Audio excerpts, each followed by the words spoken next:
Hello, welcome to the EAVI Conversations 2020. I'm Paolo, Celot. And so here we are. While we are all waiting for the results of the USA election, we were just chatting before. It's not something that necessarily put people in a good mood, whichever is the result, but it's not easy to content to digest. A lot of tensions that somehow influence our mood. So our guest today is Christopher Burr. Hello, Christopher. Hello, Paolo. Christopher is a senior researcher at the public policy program of the Alan Turing Institute and is also working for the Oxford Internet Institute at the University of Oxford. He has focused his research on well-being, digital well-being. That is the topic that we are going to discuss in a minute. And overall, the topic of this discussion and his knowledge is about the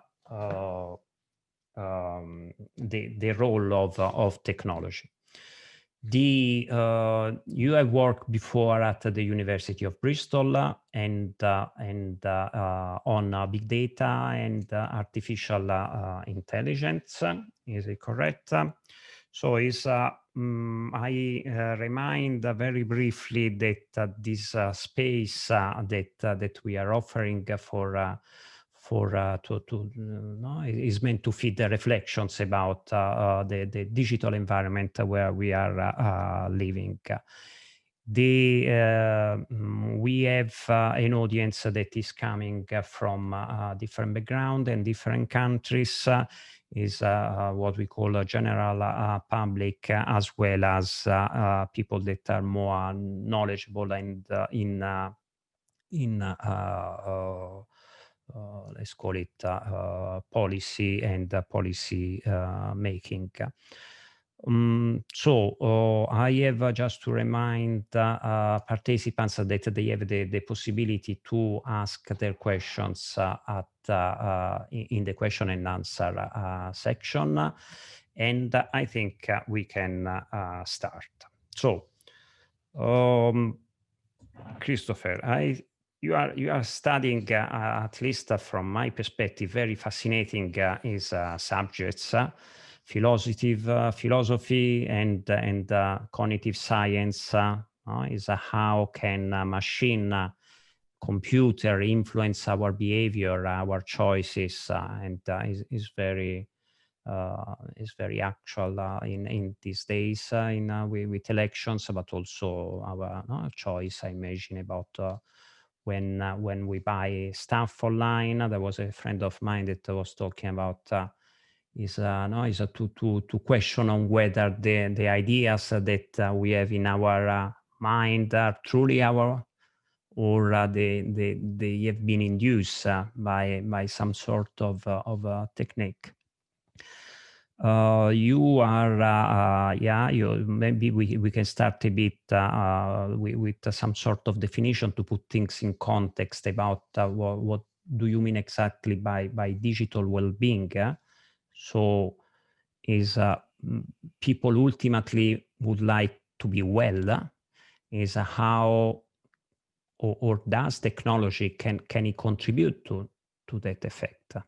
Can you tell us a little bit so that we start on the right grounds at this conversation? Yes, of course. Thank you also, by the way, for the invitation for the conversation today. It's very nice to be here and having this conversation and providing a nice distraction from the news today. So very much appreciated. I should point out as well, just because of the sort of introduction to my background, that primarily I'm a philosopher and an ethicist.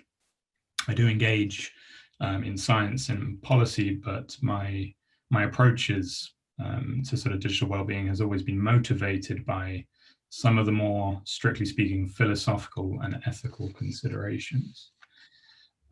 However, defining before we define digital well-being, I think it's helpful just to define what we mean by well-being.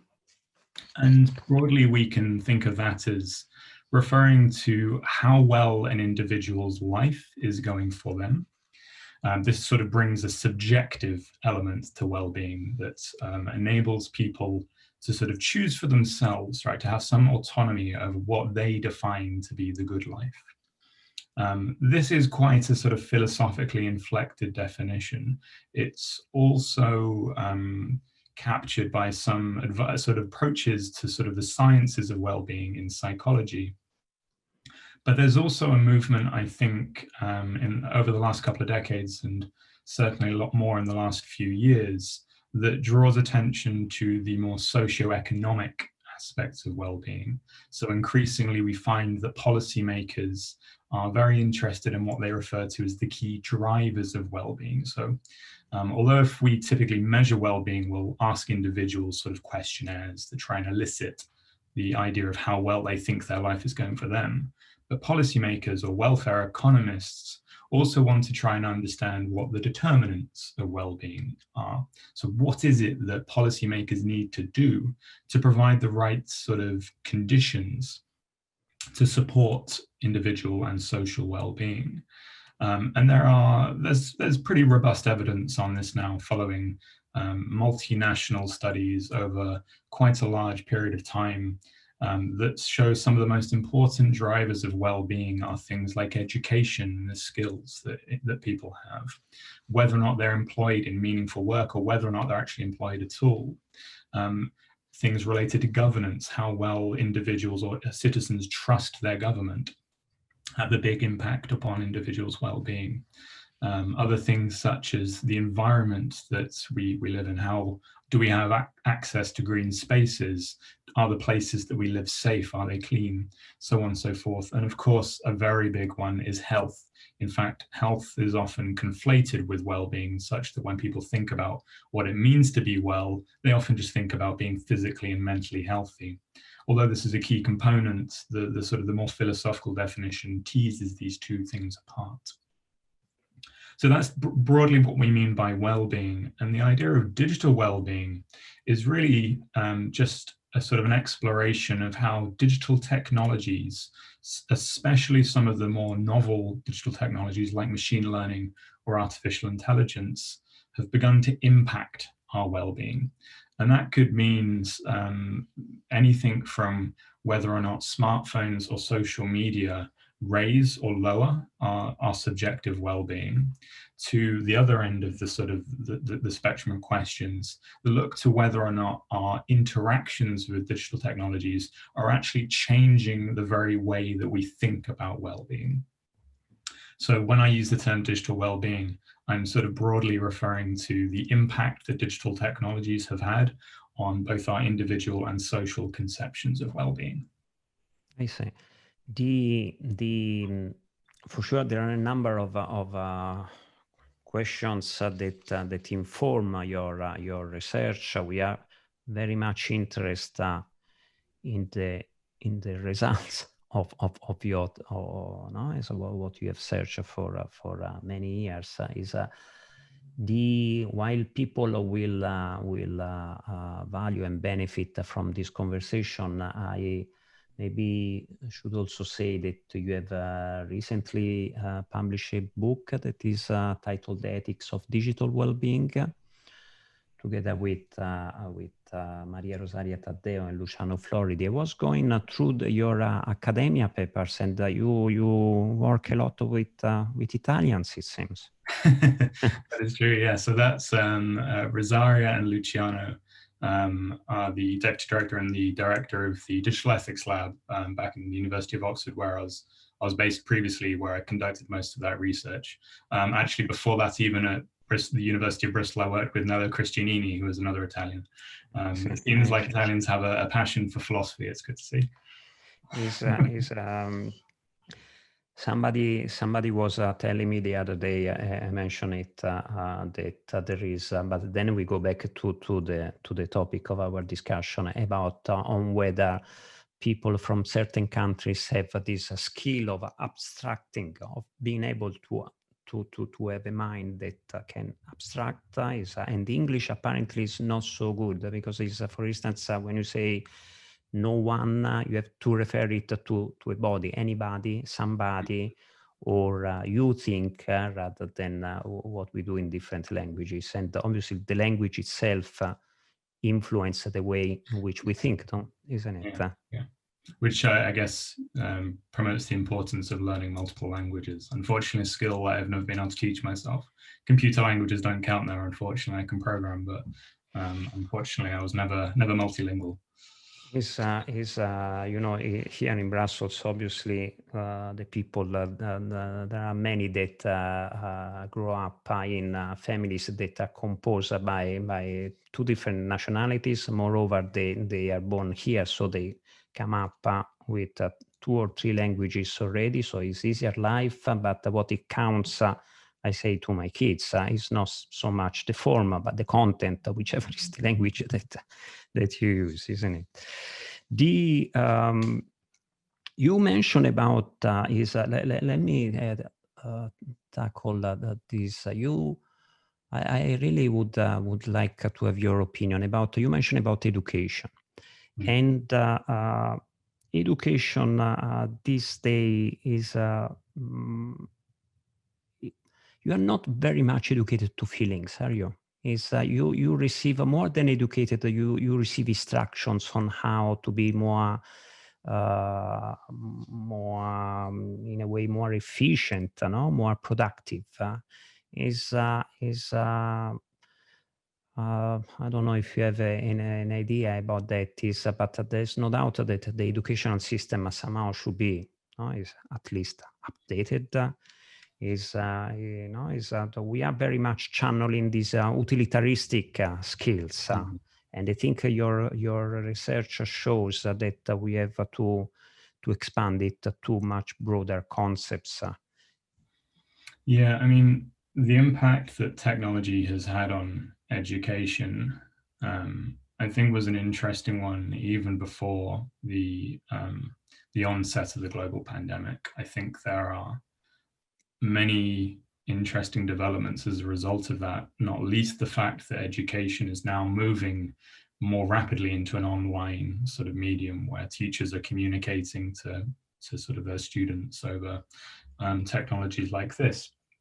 Now, in some sense, there's many benefits of doing these technologies. It's allowing us to have a conversation right now, which I'd like to hope will have some educational potential for those who are listening, and hope that they will be able to engage with new ideas perhaps and be part of a conversation.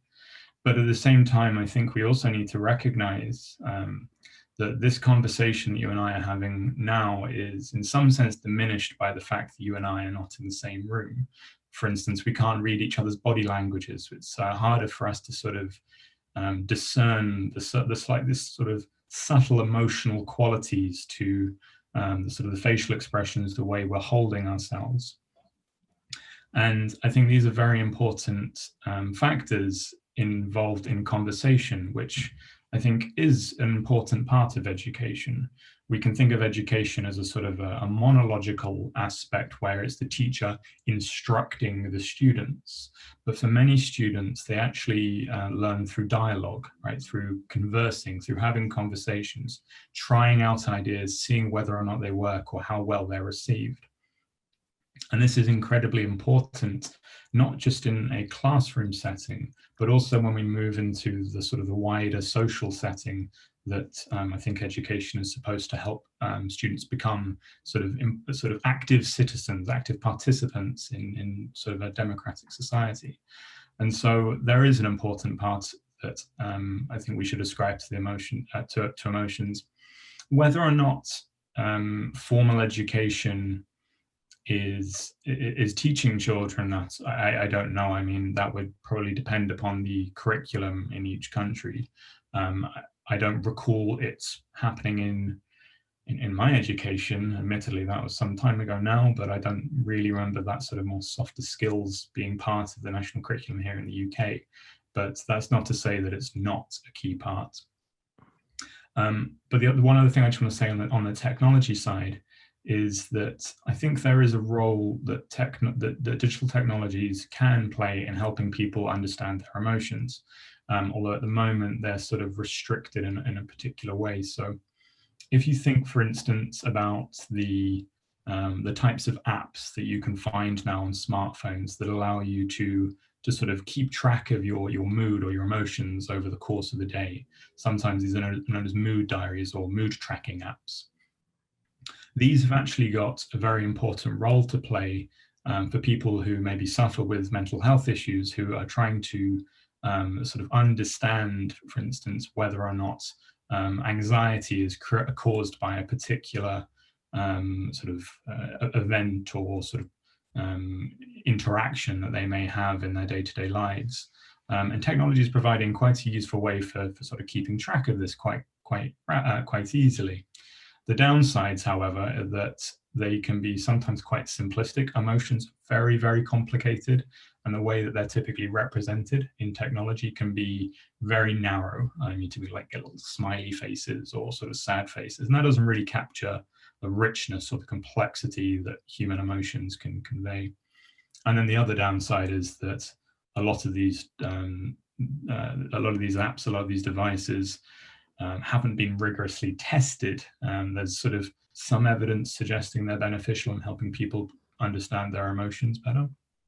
But there's also a lot of uncertainty about whether or not they actually have long-term efficacy for the individuals who use them, as opposed to just being ways for companies to get more and more of our data so they can use it to advertise to us.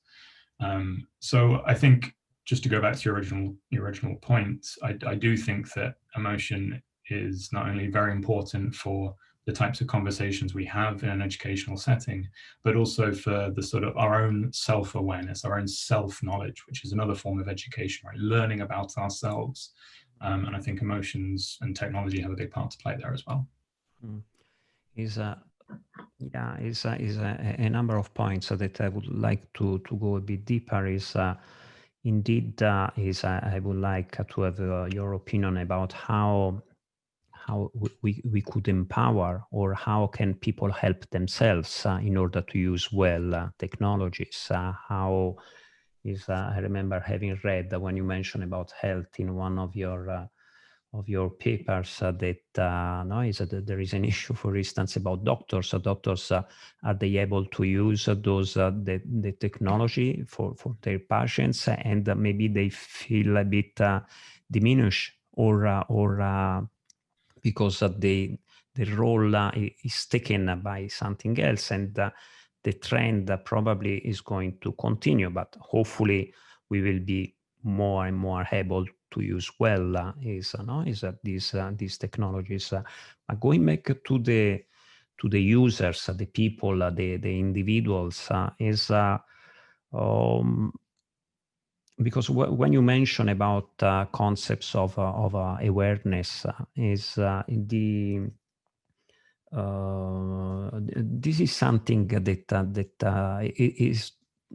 is not an easy concept for people to get, isn't it? Is that we have experienced ourselves with EAVI, with our vision, and when we talk about certain concepts, like,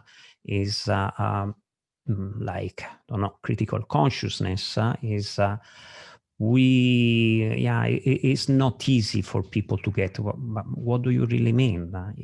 And awareness is one of those. When we say that awareness is the process through which you can solve any problem, first of all, you have to be aware of it, or you have to have, as you mentioned, just the capacity of observing your own behavior. How can people do that? It's a very difficult thing. I believe it was the psychologist William James who said that, I'm paraphrasing here, I don't remember the exact quote, but something along the lines that the ability to control one's own attention or one's own awareness is the most important skill an individual can learn. And this is increasingly true in today's society, where there are so many things that are competing for our awareness, for our attention. And in a case like that, it's very hard to take the time to reflect upon what matters to you. And I think this is the first thing that people need to determine. And it's not something I think that can be decided or determined at one point in your life and then ignored, because ultimately we do develop over the course of our lives. We change, our preferences change, our values change. And so this idea of critical consciousness, I think, has to be a lifelong skill that we constantly return to, asking ourselves, what are our values? What matters to us? And the reason this is important is because I think those values, the projects that matter to us, provide us with sort of direction or sort of guidance on the sorts of things that we should pursue. As a philosopher and ethicist, I would argue that that should also be directed by a certain conception of morality or ethics, like so to do the right thing. But of course, it is also up to the individual to choose for themselves what matters to them.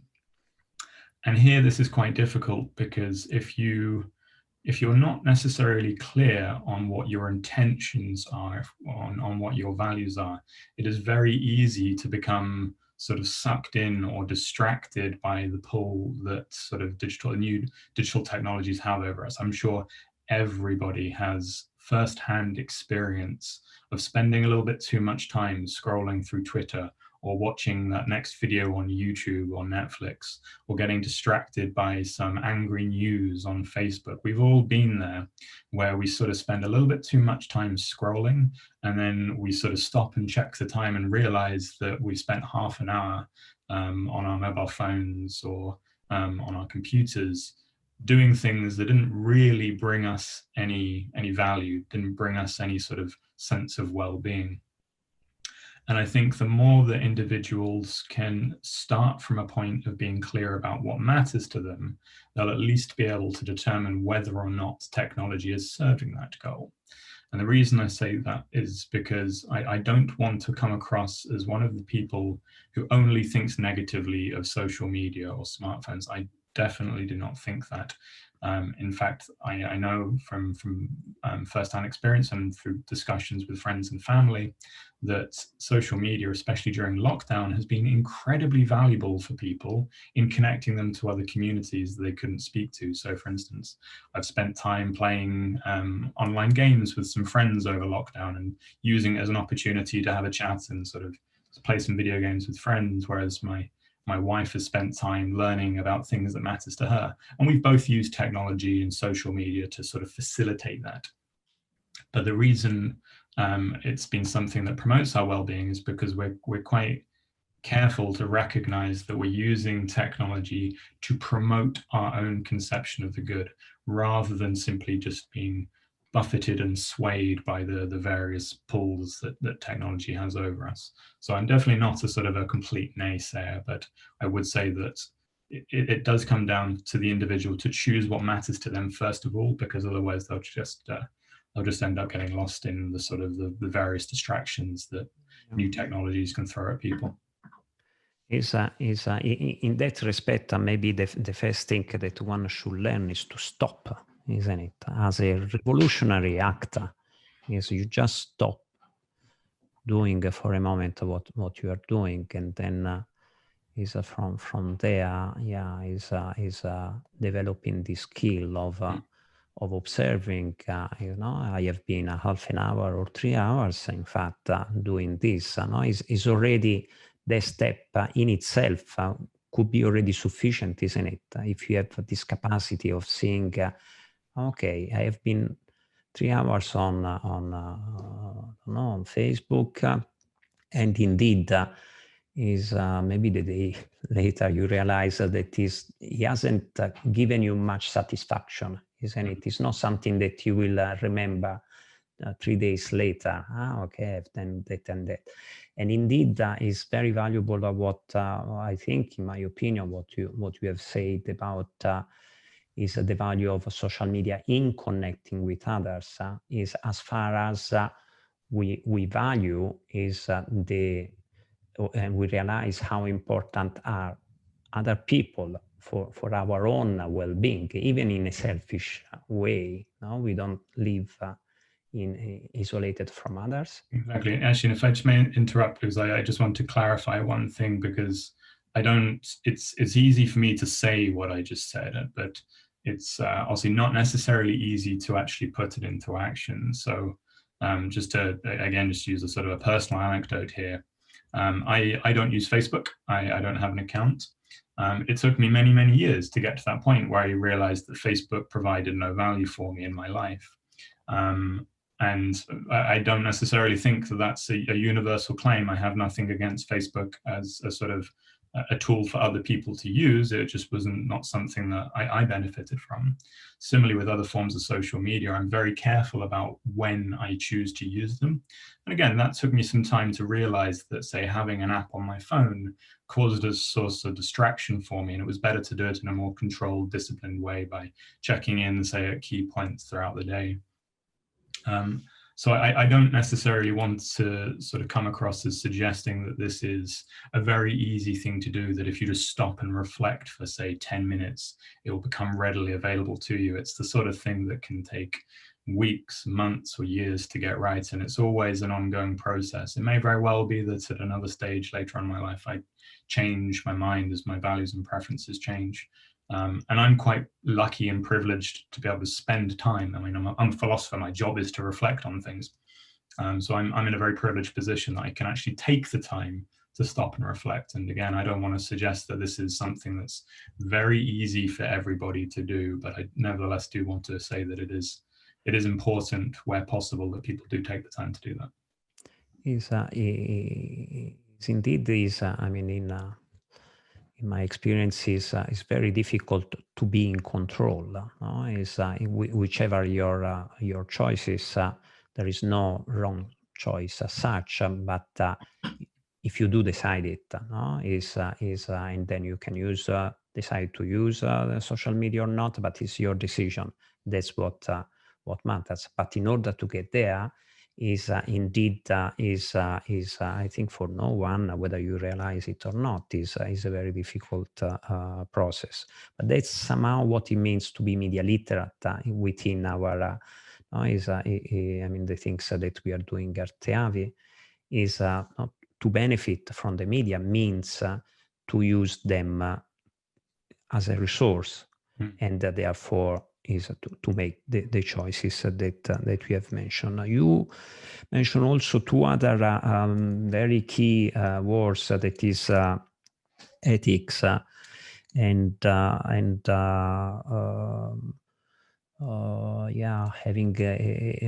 is something that is very popular these days on EU affairs when we talk about trust of consumers. Everybody wants the trust of people. And there is this word, the terminology, ethics, that comes very often. Is not something that you can learn again easily, or at schools. Is about how would you define ethics within your sphere of topics? So I can give two definitions. So as a philosopher, I would think of ethics sort of as the study of moral rules and principles and behaviors that has the aim of trying to sort of systematize or clarify or even prescribe certain kind of rules or behaviors that lead to sort of good outcomes, bad outcomes, or sort of just outcomes, unjust, unfair outcomes. So in philosophical jargon, it has this kind of sort of aspect of studying and systematizing. But actually that's also kind of instructive for, I think, a more sort of common definition. When we think of ethics, we do tend to think of a sort of a code of conduct, a set of rules that we follow in our own life, that helps us evaluate whether or not a particular action is right or wrong, whether or not we think it will lead to good or bad outcomes. So we can think of that in a more sort of personal, as a more personal ethics, as sort of a personal morality. The more philosophical definition obviously then has lots of sort of nuances and leads to different kind of theories and different traditions on what we mean by concepts like right or wrong, good or bad, and the various theories that lead to that. But I think in general, it's sufficient to say that it's that sort of study, whether or not it's a systematic formal study or the personal study that every individual has to go through over the course of their life about what it is they think is right or wrong given any sort of decision or choice that they're faced with. I think that's very, very useful. And we come maybe to the use of that concept for policymakers. No, it's not so easy, even if they are in a good faith to decide upon which are the rules that should apply. For instance, you are possibly not the best one to advise on how social media should be designed, for instance, but as you are not a user yourself, but is when it comes to the thing is regulators, they are really struggling, because on one side, by definition, technology is advancing at a pace and innovation that is much faster than their structure, is their process. I mean, policy making, and also because is becoming a very complex environment to rule, and but still it cannot be all on the shoulders of the users, isn't it? What can policymaker can do, media or governments especially? I know it's a big debate. Yeah, it's a good and important point, because of course when we talk about choice, as we were earlier on, it presupposes that people have a choice about whether or not to use these technologies. And I do use some form of social media. I don't use other platforms. I use those that are important given my sort of area. And it's important also to note that for some people, social media is an absolute necessity. They have to use social media for their jobs, perhaps. It may very well be that the only way they can sort of drum up business is to promote their company, their organization on social media, recognizing that is going to be where the largest number of customers is going to be. Or if we're moving away from social media and just talking about certain technologies, as we move more and more into the sort of new way of operating as a result of the pandemic, technology is a must for many people to stay in touch with friends and family. So I think this highlights the fact that, of course, as users, we do have to exercise some choice. We have to exercise things that matter to us. We have to make decisions based upon what we care about.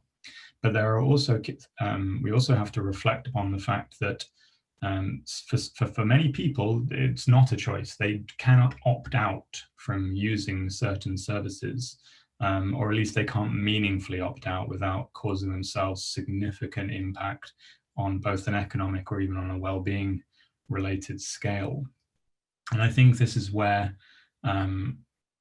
admittedly, many regulators do already recognize this, many policymakers do already recognize this, as evidenced by the fact that many governmental institutions, both within the EU, in the UK, and over in the US, have started paying much more attention to some of the sort of monopolistic or antitrust measures that some of the large technology companies seem to be engaging in. It's obviously important for them for us to signal to them that if they have this level of power and ability to sort of influence our behavior, whether at an individual or a social level, they do take some responsibility for the fact that their technologies may be leading certain people to, I don't know, sort of get caught up in over-reliance on social media, or to they may be having an impact on sort of elections, as obviously was one of the big concerns a couple of years back. So again, the sort of distinction between whose responsibility and who is ultimately responsible for the sort of outcomes that we're seeing, it's a very complex question. And I don't think it lends itself to an easy answer. I think some people will highlight the responsibility that tech companies have, and of course they have a huge responsibility. Ultimately, they're the ones that have designed, developed, and deployed the technologies, and equally they're the ones who have the most resources to actually understand and alter the way that these technologies work. Regulators and policymakers have a huge responsibility to ensure that that technology does the most positive benefit for the public good. But of course, what defines the public good must be driven by individuals. In a democratic society, it is the individual citizens that come together as a collective to define the course of what the public good is. So I don't think you can answer this question by focusing on any single one or saying that it is the responsibility of the companies, the responsibility of the regulators, or the responsibility of the citizens. Ultimately, it's a public collective responsibility, and the more people that are engaged in that conversation, the more likely we will drive towards a future that truly brings about the most well-being for all.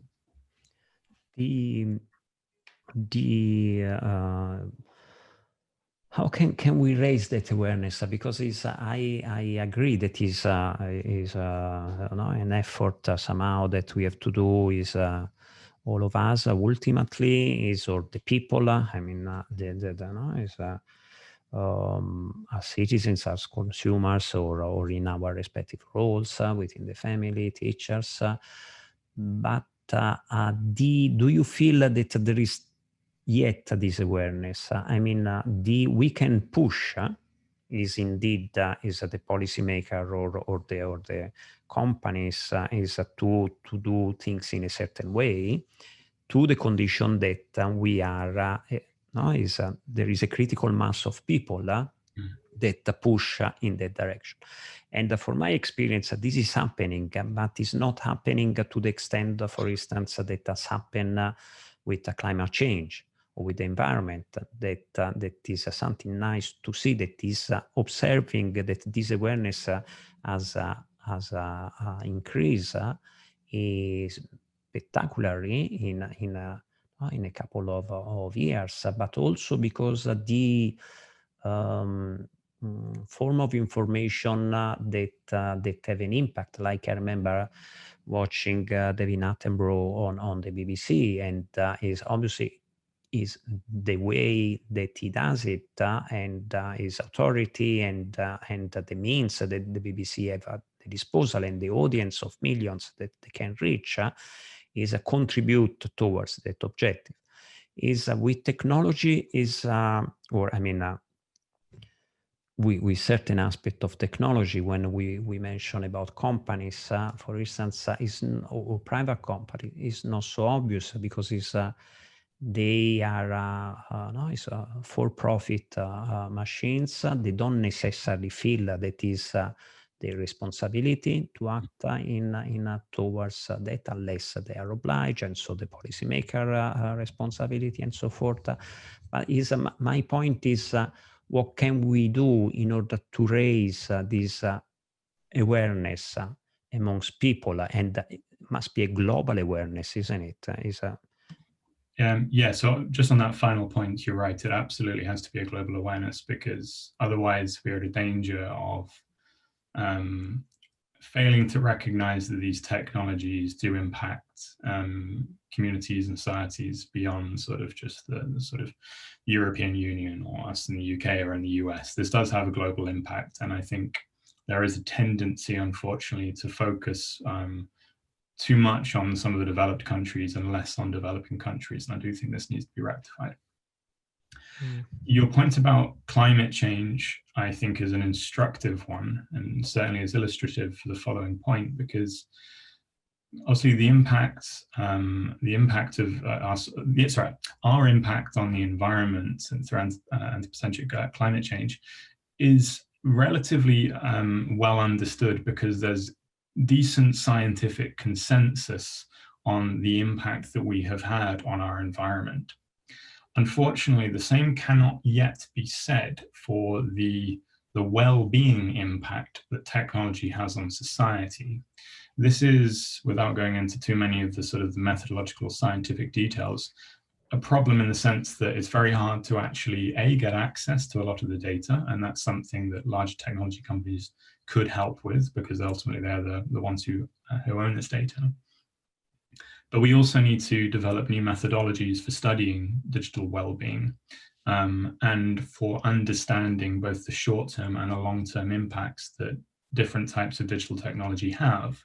The problem here, for instance, is if we talk about, say, the impact that smartphones have on our well-being, it's a bit of an ill-formed question, right? Because smartphones are by their very nature a multi-purpose device. They can be used for many, many different things. So we can't simply say smartphones are good or bad for our well-being, because it doesn't really make a lot of sense. They can be both good and bad depending upon how we're using them. So unlike in the case of climate science, we don't really have a huge level of certainty at the moment. We have some studies that show correlational effects between, say, the advent of social media and an increase in the incidence of mental health issues in teenagers or in adolescents. This certainly suggests something worthy of further study, but doesn't provide us with that kind of causal picture that allows us to say, it is this that we need to intervene on, because it's that's having the sort of the negative impact.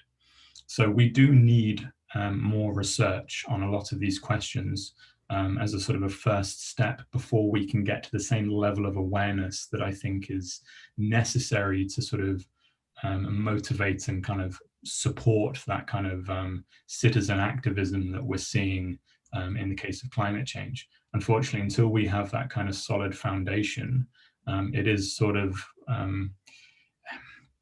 not just on the shoulders of the individual, but at the moment, it's the sort of thing that individuals have to sort of reflect upon themselves, because we're still waiting for a lot of the evidence that I think is going to be necessary for making broader sort of changes at the sort of the level of policy making. And I see. Is related to this, I have a question here about, and they are asking, how can we control our reactions while using the internet?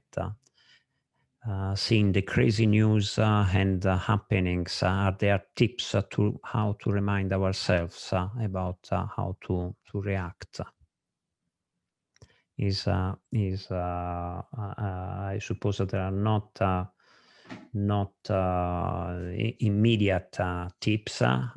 Is other the ones that you were suggesting before. So maybe to take a moment. Would you have an answer for that? And then we get I want to make a comment about what you have just said. The question is, how can we control our reactions when we are online?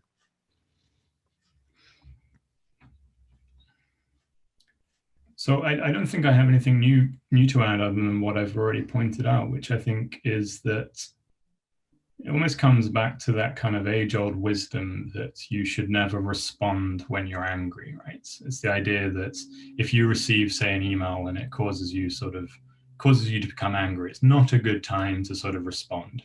Instead, you should take a moment, maybe sleep on it, and compose the email the following day. And the idea that sort of latent in that is the idea that you want to take time to stop, reflect, and actually think about how to react to something that's caused you upset. I think that's the sort of the overarching kind of thing that we can do as individuals. But the problem here, I think, is that a lot of the way that technologies work at the moment, or the way they're being designed, is that they tend to try and take away some of the opportunities that individuals have to exercise that agency. It's known in sort of technology jargon, it's known as frictionless design. The idea that you want to try and make the user experience and the user interaction as seamless and as easy as possible, because when you have to stop and think about something, you're more likely to exercise that autonomy. So we can think of autoplay on YouTube or autoplay on Netflix. what these sort of designs are doing are trying to take away that point where we can exercise our agency, where we can stop and think about whether or not we want to watch the next video, whether or not we want to continue scrolling and checking the next post. So if you think about scrolling through Twitter or Facebook, you have infinite scroll. You don't have to click show me the next set of posts. It's all designed to try and make it as frictionless as possible. So it's very difficult. Exactly. So the general advice would be to stop and think, but is also then, I guess, in line with that, to try and recognize those times when your opportunity to exercise some sort of autonomy over that decision is being taken away. And it's a very, very difficult thing to do. And I think we also just need to give ourselves a little bit of a be kinder to ourselves when we recognize that we haven't lived up to those expectations. If we fail to do it on one evening, it may just be because we're tired, and we shouldn't be hard on ourselves for spending a little bit too long online. It's something we're all going to do. Well, it comes down to common sense, and my grandmama was giving me the same kind of advice, even in the absence of social media. Sometimes the count until 10 before reacting. But as you mentioned, indeed, if you watch a video on YouTube, the second one starts without they have eliminated on the credits at the end of a movie, so that the next one starts immediately. So in this is when you mention indeed that we will need more evidence and research is to underpin whichever decision will need to be made.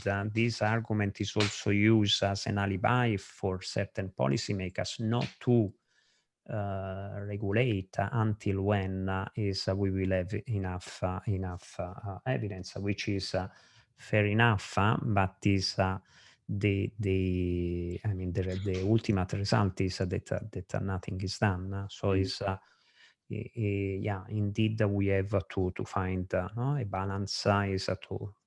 Exactly, and it's not to say that there's no evidence. And in fact, I think in some cases we will always be operating under uncertainty when we think about what decisions to make with regards to the future.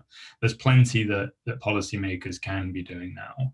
It isn't always directly related to sort of well-being, but there's plenty related to, say, data or privacy governance that I think we can do now. There's plenty that can be done in relation to antitrust measures. I mean, there's plenty of things that companies can be doing to protect citizens.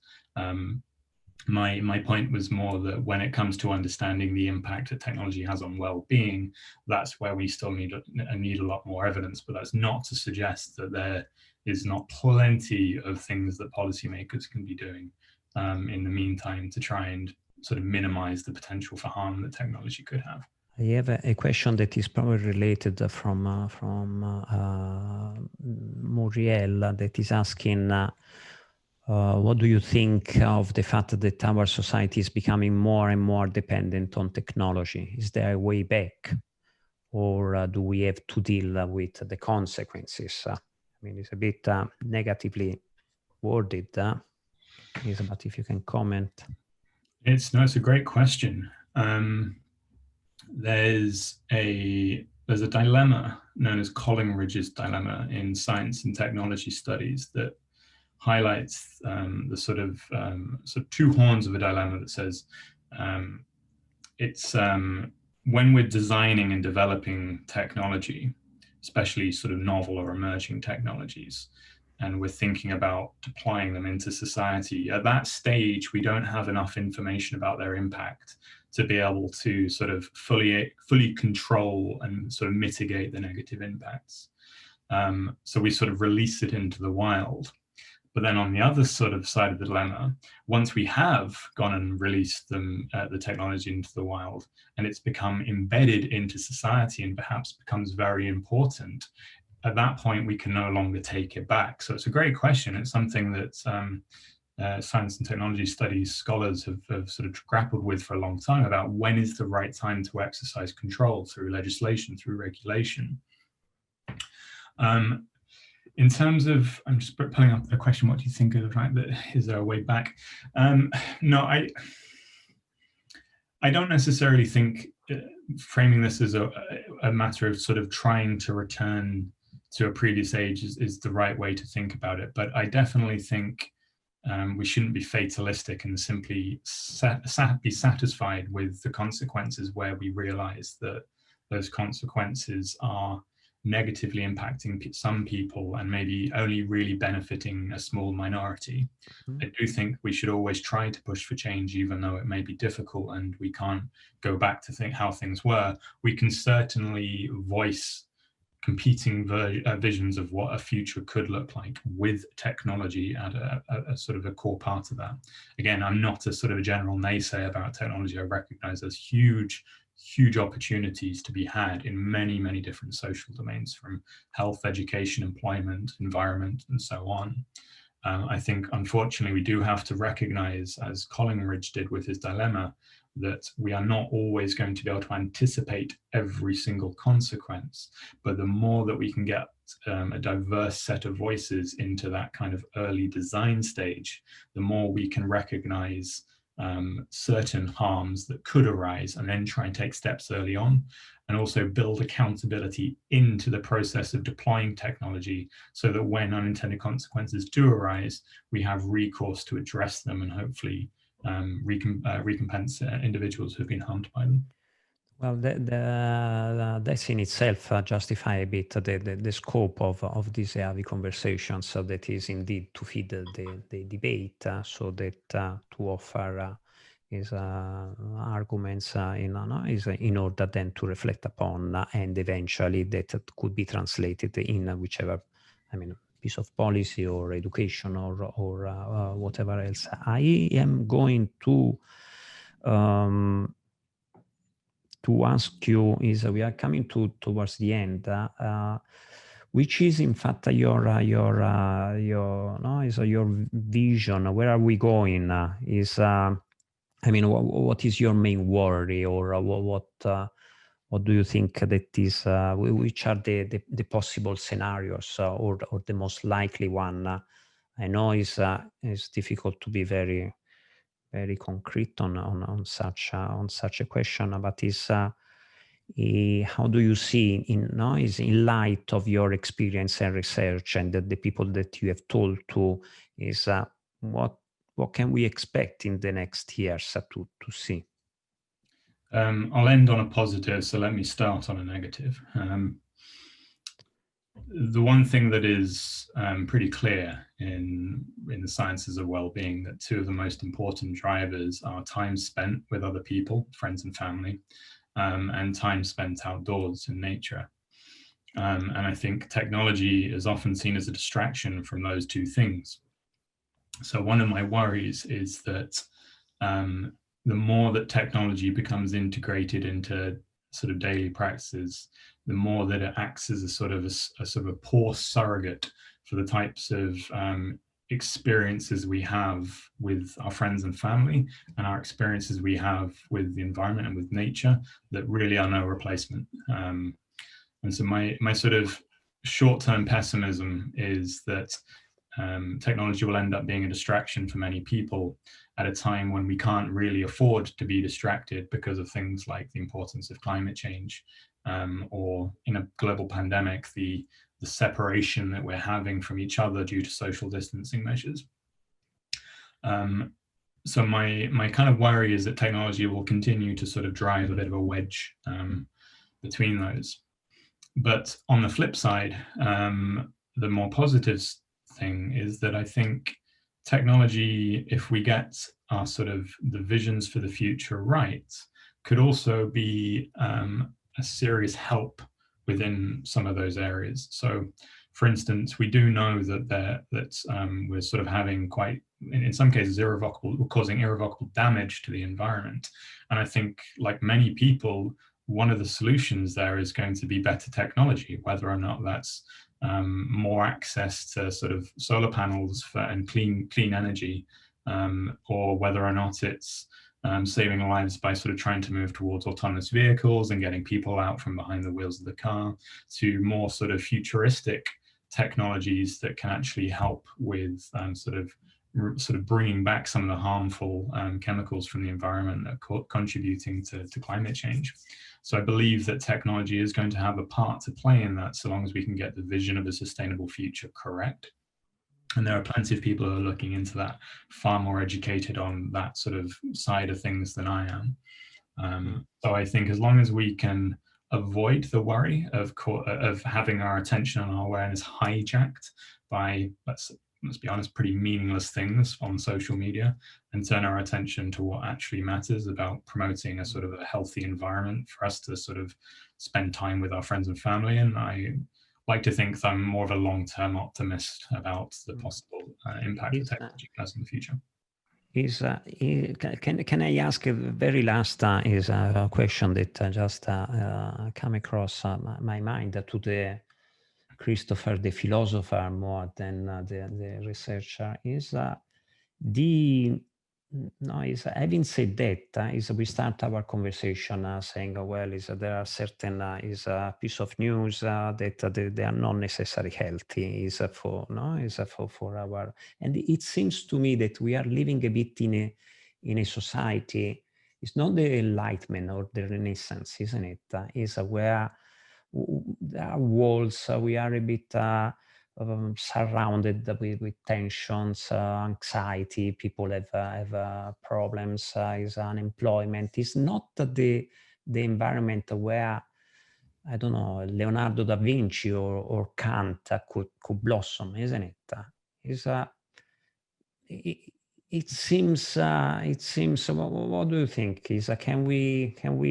I mean, have philosopher or thinkers or enlightened people that will eventually connect each other and help us out if.